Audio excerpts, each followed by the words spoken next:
हातकणंगले मतदारसंघामध्ये काँग्रेसच्या उमेदवाराचं पारडं आता जड दिसू लागलंय। त्यामुळेच इथले संभाव्य आमदार नेमके कोण असणार त्यावर एक नजर ग्राफिक्सच्या माध्यमातून सेजल।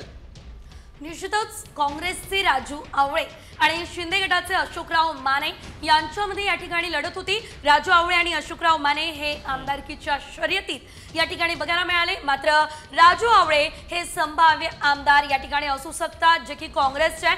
मात्र तन्मय, सर्वात महत्त्वाचं म्हणजे 2019 मध्ये सुद्धा काँग्रेसचीच सत्ता होती आणि काँग्रेस पुन्हा एकदा ही सत्ता राखताना दिसते। खरंय आणि तो गड काँग्रेस राखताना पाहायला मिळते। मात्र त्याची कारण काय आहेत, गेल्या 5 वर्षात नेमकं काय असं घडलंय ते देखील समजून घेणं तितकंच महत्त्वाचं असणार आहे। साम टीव्ही ते क्षणाक्षणाला तुम्हाला सांगताय आमचे प्रतिनिधी, स्थानिक प्रतिनिधी अतुल मडपे याबाबत माहिती देतील। अतुल, काल झालेल्या मतदानामध्ये या मतदारसंघात तब्बल 76% मतदान झाले आहे। या मतदारसंघातून काँग्रेसचे राजूबाबा आवळे, जनसुराजकडून लढणारे महायुतीचे अशोकराव माने आणि शेतकरी संघटनेचे डॉक्टर सुजित मिंचेकर यांच्यातच तिरंगी लढत अपेक्षित आहे। सुरुवातीला येथून महायुतीचे अशोकराव माने विजयी होतील असा दावा केला जात होता, कारण गेल्या 5 वर्षात त्या पराभवानंतरही त्यांनी ठेवलेला संपर्क आणि आणलेली विकास कामे ही त्यांच्या जमेची बाजू होती।